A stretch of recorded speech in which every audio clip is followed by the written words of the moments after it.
मुग्धा और उसकी सास के बीच पूरा समय सास के किसी ना किसी काम को लेकर मतभेद चलते ही रहते हैं। बहू, ओ बहू, जरा चाय बना दे।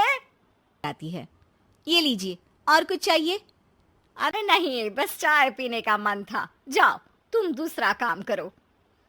चाय पीने के थोड़ी देर बाद सास दोबारा मुग्धा को आवाज लगाती है। अरे बहू रे, आओ बहू, जरा हलवा तो बना दे, मीठा खाने को मन हो रहा है।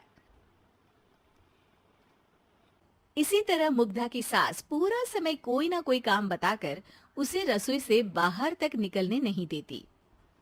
कभी चाय, कभी हलवा, कभी पानी तो कभी दूध, हर समय खाने को चाहिए और उसके लिए अपने हाथ पैर बिल्कुल नहीं हिलाने। परेशान किया हुआ है इन्होंने। सास की जबरदस्ती परेशान करने की आदतों से दुखी मुग्धा एक शाम सचिन के साथ अपने कमरे में बैठी हुई बात कर रही होती है। सुनो जी, मम्मी जी की ये जानबूझकर मुझे परेशान करने की फरमाइशों से मैं बहुत फ्रस्ट्रेट हो चुकी हूँ। पूरे दिन में एक सेकंड का आराम नहीं मिलता। रसोई से बाहर कदम रखती नहीं कि बहू ये बना दे, बहू री वो बना दे। अरे इनकी फरमाइशें चलती ही रहती है। अरे मुग्धा, माँ खाने की शौकीन है पर उम्र हो चली है, खुद खाना नहीं बना सकती इसलिए तुमसे बोलती है। अरे तो शौक भी उम्र देख कर रखने चाहिए ना। समझ में नहीं आता, हर समय फेविकॉल का जोड़ लगाए सोफे से चिपके बैठी रहती है। इतना सब डाइजेस्ट कैसे हो जाता है उन्हें? अरे तुम मेरी माँ से इतनी नफरत कैसे कर सकती हो? मैं उसे नफरत नहीं करती जी, बस परेशान हूँ। जहाँ मुग्धा अपने पति से ये सब बोल रही होती है, वहीं उसकी सास भी कमरे के बाहर दरवाजे से कान लगाए सारी बातें सुन रही होती है और अगली दोपहर रसोई में मुग्धा के पास जाती है। बहू, आज ना मेरा कुछ मसालेदार खाने का मन है। तो चाय बना दो, मुझे बहुत पसंद है। अरे ना, ऐसा कर लिट्टी चोखा बना ले। और हाँ, जितना मसाला बातों में मिलाकर पति को सुनाती हो ना, सब्जी में भी वैसे ही डाला करो, खाना स्वादिष्ट बनेगा। सास की बात सुनकर मुग्धा हैरान रह जाती है। मतलब अब पूरा समय मुझ पर हुक्म चलाने के साथ बंद कमरे में हुई पति पत्नी की बीच की बातें भी सुनती है। अरे बात जब मेरी थी तो सुनने में क्या दिक्कत है? ये कहकर सास वहां से चली जाती है। अरे अब तो हद पार हो गई। इस तरह से तो ये मेरा जीना मुश्किल कर देंगी। मुग्धा सास की हरकतों से परेशान उसका हल सोचने लगती है और इसी तरह कुछ दिन बीत जाते हैं, जिसमें सास का जन्मदिन आता है। मुग्धा बहुत खुशी के साथ अपनी सास को एंड्रॉइड मोबाइल गिफ्ट करती है। मम्मी, आपको सबसे बात करने के लिए बहुत दिक्कत होती है ना। कभी सचिन तो कभी मुझे बोलना पड़ता है, पर इस मोबाइल से आपको कोई दिक्कत नहीं होगी। एक जगह बैठे बैठे बहुत कुछ कर सकती हैं अब आप। मोबाइल देख सासू माँ खुश हो जाती है, पर उसे इस्तेमाल करना तो आता नहीं, इसलिए साइड में रख देती है। जिसे देख मुग्धा घर का सारा काम छोड़ मोबाइल सेट कर सास को इस्तेमाल करना सिखाने लगती है, जिसके बाद अब सास पूरा समय मोबाइल में ही लगी रहती है। हाय, जब से मम्मी को मोबाइल मिला है मेरी लाइफ में कितनी शांति आई है। अच्छा है, इसी तरह बिजी रहे तो मैं भी सुकून की जिंदगी जी पाऊंगी। अब मुग्धा जब मन करे काम करना, जैसा चाहे वैसा खाना बनाकर खाना, पूरा समय रिलैक्स और खुश रहने लगती है।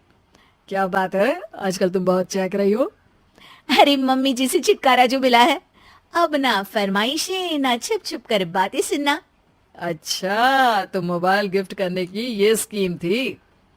इसी तरह दिन बीतते हैं और अब मोबाइल पर लगी सास फरमाइशों की जगह सवालों के लिए बहू को आवाजें लगाना शुरू कर देती है।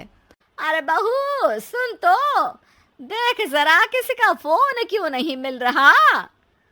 रिचार्ज खत्म हो गया है, पर अभी 4 दिन पहले ही तो मैंने किया था, इतनी जल्दी कैसे खत्म हो गया?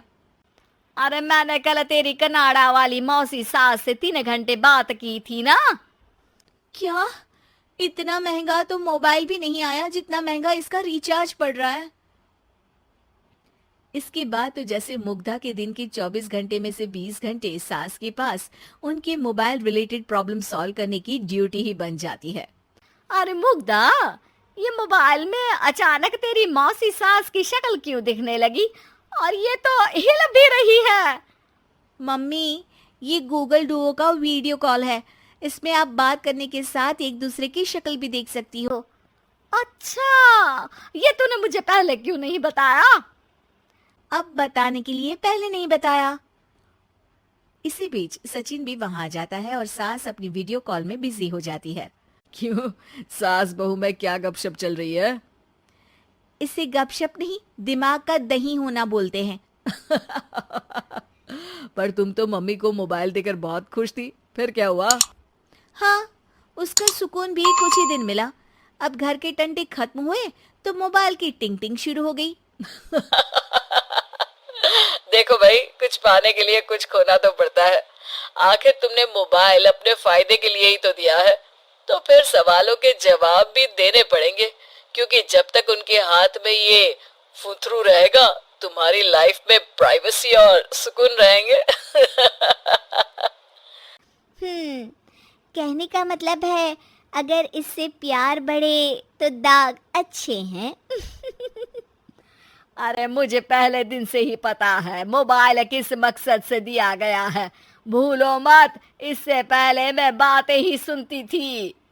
सास की ये बात सुनकर मुग्धा शॉक में और सचिन हंसता रह जाता है।